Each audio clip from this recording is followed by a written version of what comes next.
suivre, bienvenue dans ces moments d'échange sur les questions d'actualité entre journalistes de Kivu Morning Post, informés pour transformer. Nous y allons pour l'actualité du jour.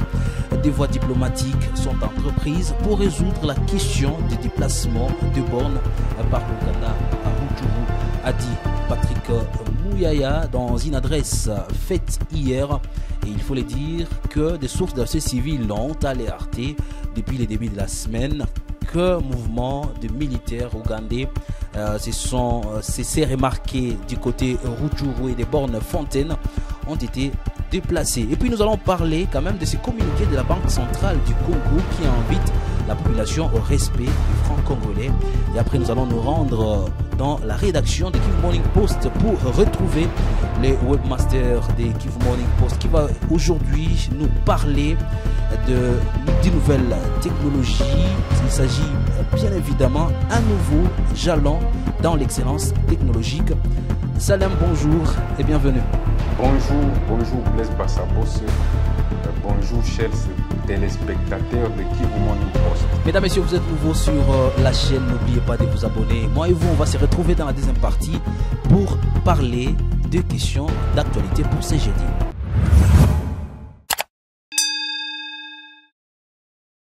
Des sources à Rutshuru ont alerté sur un cas de déplacement de bornes frontières par les autorités ougandaises à Rutshuru dans la province du Nord Kivu. Le ministre de la Communication et des Médias a fait savoir qu'il n'est pas question de céder une partie de son territoire. Il l'a dit, il est hors des questions que les périmètres de bornes frontalières établis depuis longtemps soient modifiés, affirme Patrick Muyaya. Le porte-parole du gouvernement congolais a indiqué également que des voies diplomatiques appropriées sont entreprises pour résoudre ce problème.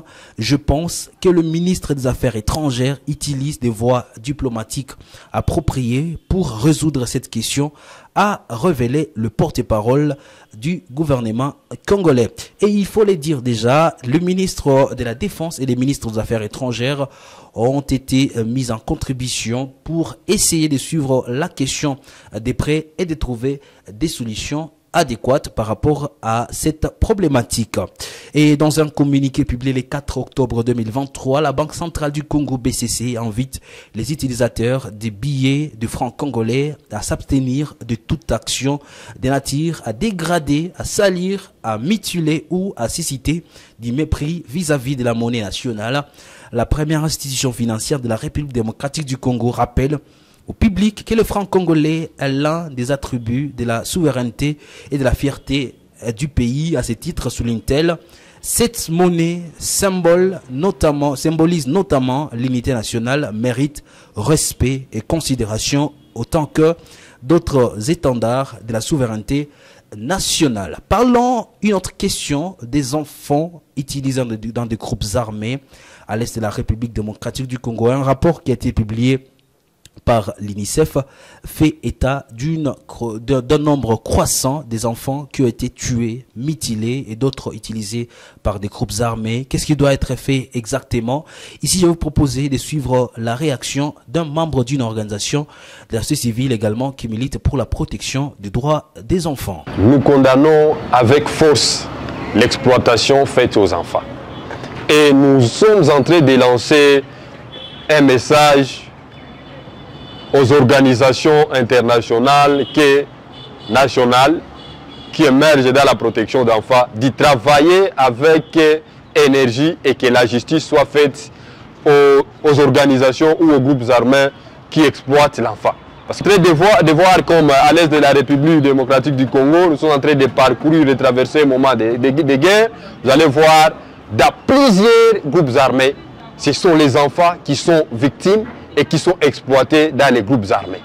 Et là, nous sommes en train de condamner cet acte fait à des milices à l'est de la République démocratique du Congo et nous demandons vraiment aux organisations d'y projeter l'œil parce que l'enfant a droit à la vie. l'enfant a droit à la protection.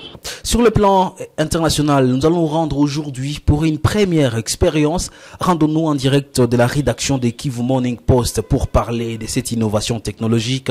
Cette fois-ci avec notre webmaster de Kivu Morning Post, Salem, va donc revenir sur cette invention, cette évolution technologique. Il s'agit bien évidemment d'un nouveau jalon dans l'excellence technologique. Salem.